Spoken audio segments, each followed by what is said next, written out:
Nah niki tak warai carane ketemu pangeran. Dadi sampeyan niku wonten satu kenaitan gitu. Terus wong Nasrani pun marani sesembahane mlebu neraka. Wong Yahudi pun marani sesembahane mlebu napa? Neraka. Itu terus pangeran gawe pengumuman. Wong mukmin sing elek, sing ganteng, sing sedengan, sing apik. Kowe jek ning kene wopo kabeh anut pangeran, anut pangerane. Jadi kula ngenteni pangeran kula. Lha pas pangeran muncul saking gobloke meneh nak ulah apun. Lah aku kuwatir sampean ngono, mulane tak ulas saiki. Kula kuwatir pas pangeran muncul kowe muni napa nak ulah. Iku saking kurang ajar ngene. Makanya ini penting, nyembah pangeran kudu kenal pangeran. Suatu saat terus nanti itu jenengan nak tengoro master, sebenarnya Allah itu sempat muncul. Cuma karena kita saking gobloknya, saking ratau kenal pangeran, kenali duit, kasus, macam-macam zaman pondok, BPKB, utang, ngono-ngono itu, wedoan, pangkat, ngamun, macam-macam. Lu wong melarat tukang lamun ini nyembah ngelamun, jenenge paham? Nyembah kusuk, reng, gue sing didelok nak bunyi kenapa dipnya. Jadi jape sing nyembah duit, kena ego sodako. Nyembah kelap-kelip itu malah nyembah opor. Sampai wiridan nasib. Jadi Allah itu sempat muncul sebenarnya. Cuma ketika muncul malah naiknya mulai menapa nak uji napa? Nak uji. Hei umat kabeh marani sesembahan kowe kotong-kotong ngene kene golek sapa? Kula ngentosi Allah. Aku iku Allah. Malah mulai napa? Nak uji. Lha sampean ditampek. Lah terus mungkin pangeran tak kok. Lah buka aku tenan kok lek tadi dia. Lha lucu. Wah, Imam Tabari ke koro-koro. Wah, ini tenan. Tak buka aku tenan terus kowe rompi aja. Oh, kertas Gusti kula niteni Allah tenan kok boten. Lucu to. Dadi sampeyan kok Mustafa jawab bahwa kula niteni Gusti Allah tenan apa? Boten. Engko tersitas. Wah, kula jelas dulu. Mesti kok Mustafa ini angel. Angel. Masuk khusus lah angel. Kau sing kenal pangeran wong alim ora ono ning kenal pangeran wong khusus ora ono dalile. Niku penting. Makanya Sayyidina Ali pernah ditanya sama seseorang. Ya Ali, orang sehebat engkau apa pernah melihat Allah? Jawab Sayyidina Ali enak. Kaifa a'budu man la a'rif? Bagaimana mungkin saya menyembah zat yang tidak saya kenali?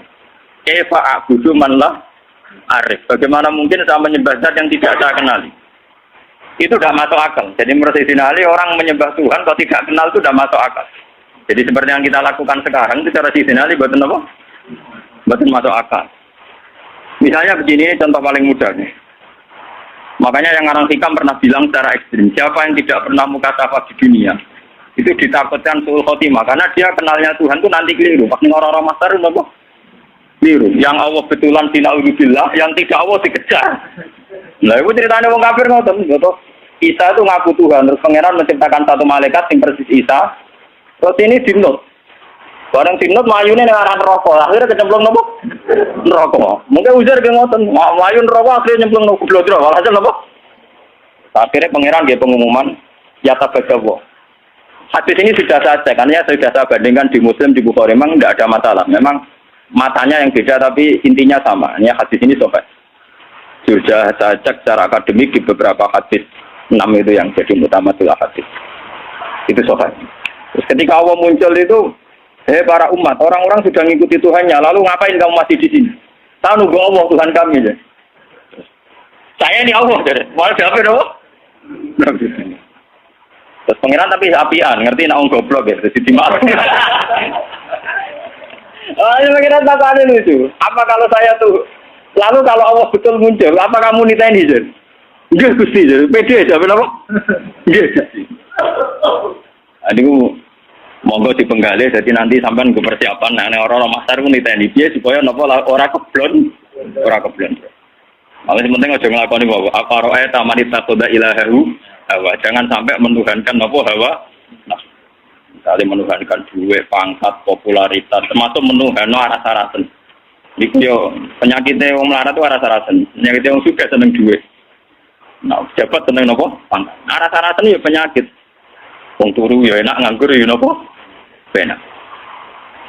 Ada cari kontak kalau sing melarat, dunia itu curang. Foto-foto turu itu orang suka cara nganggur. Lebih dari apa? Lah dia turu tapi tokonya buka. Lah aku turu tenan harus dibuka. Aslinya dunia aku curang. Foto-foto turu sing suka dihukumi ra nganggur, aku dihukumi Nganggur. Mereka dari nawang juga turu, tokonya apa? Buka. Jadi agak nganggur. Aku turu nganggur tenang. Orang ada yang buka. Orang ada apa?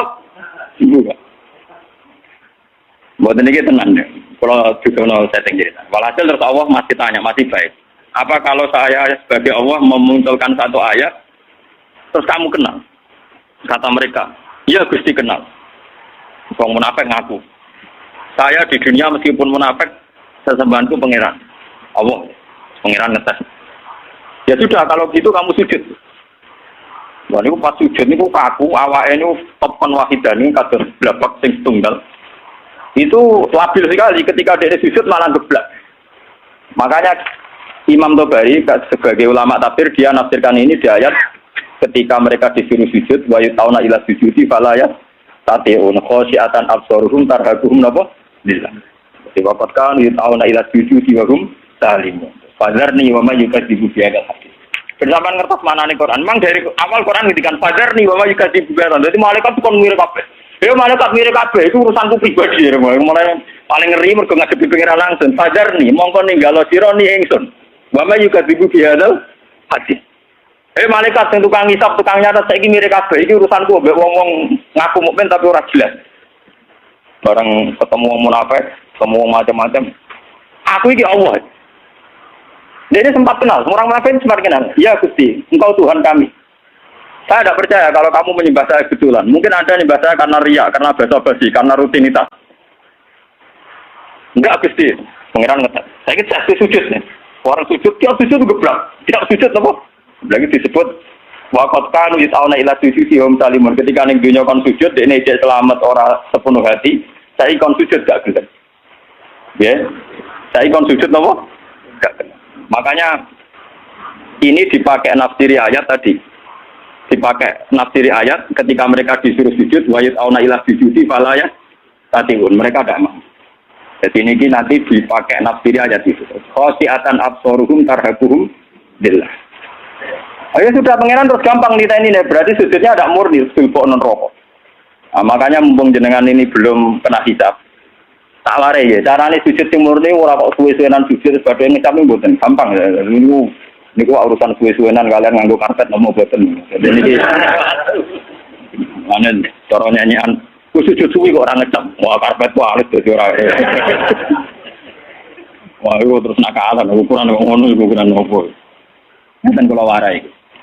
Kata sujud itu sebetulnya di Al-Quran itu digunakan berkali-kali. Dan inti maknanya itu ketundukan sama semua kersane Allah Subhanahu wa Ta'ala. Meskipun kersane Allah itu kadang tidak sesuai nafsu kita, tidak sesuai keinginan kita. Sujud yang kayak di sholat itu sudah sujud ritual mahdoh yang memenuhi aturan-aturan fisik. Itu beda dengan sujudnya hati yang tidak terkait dengan aturan-aturan fisik. Jadi misalnya gini, kalau contoh dari fikih dulu. Kalau kita sholat, itu kata Rasulullah, umir itu anas juga ala sapati argumen. Kita ini disuruh sujud, ada 7 anggota tubuh yang harus sujud. Ini wajabah, wal yaden, warrubaten, wal kodamen. Ala sapati argumen. Gini mulai batuk, 2 telapak kaki, dengkul kalih, kalian kodamen. Terus orang-orang fikih nambahi syarat sahnya ma'atahamulin yasirin. Agak ditekan. Kalau kifat terus dipancat. Mana nak? Kiai-kiai sing fanatik kok. Sujudnya muridnya kok sikile agak-agak duduk dipancat goblok. Mulane kiai-kiai pondok iku sajadahe cepet ngecap ning dengkul lebih napa? Sikil. Mergo syaratnya kudu napa? Dipancat. Macam ya memang orang fikih itu nambahi syarat ma'atahamulin yasir, sedikit ditekan. Terus untuk jabah syaratnya tidak ada penghalang. Jadi misalnya langsung baduke kena nggon sujud. Ya, baduke harus kena nggon sujud. Cuma itu udah harus baduk semua. Potong kiai semua nanti kamu mau apa nganti ngeten mboten niku gak bisa berlebihan. Pokoknya sujud lah. Nah, kula ora fanatik kula nggih biasa mawon. Niku cara carane. Nah, ini yang secara fisik aturan fikih. Jadi itu 7 anggota itu harus napa? Sujud. Mata hamulin yang ditekan. Tapi kemudian ada aturan-aturan secara rohani. Ini hubungannya jenengan dengan pangeran. Ini saya contohkan paling gampang. Ketika saya punya uang 1 miliar, atau saya punya anak yang saya cintai, atau punya istri yang saya cintai, atau punya jabatan yang saya cintai, saya itu tidak pernah janggal. Misalnya saya punya anak itu tidak pernah janggal. Kenapa saya punya anak? Saya ada ikut bikin jantungnya, bikin hatinya, bikin matanya. Kok tahu-tahu itu milik saya? Saya punya istri. Orang melok rumah mulai cilik, ora bisa ngatur jantungnya, orang melok ngatur pernapasannya, paru-parunya, ngerti-ngerti dikeloni, dagu, itu bojoku. Kita ini tidak pernah janggal ketika dikasih, ketika mempunyai, paham ya? Tapi ketika itu diambil Tuhan, anak kita diambil Tuhan, istri kita diambil Tuhan, harta diambil Tuhan. Kenapa ya Allah, engkau memberi musibah ke saya? Iku mesti pengiran janggal cek goblok, gue pas gue rabok takokno, pasti lang buat takokno, sama-sama janggal. Kalau kita sama-sama, coba apa alasan Anda punya? Apa gue malah game meripati bujum, game meripati anak? Apa alasan Anda punya?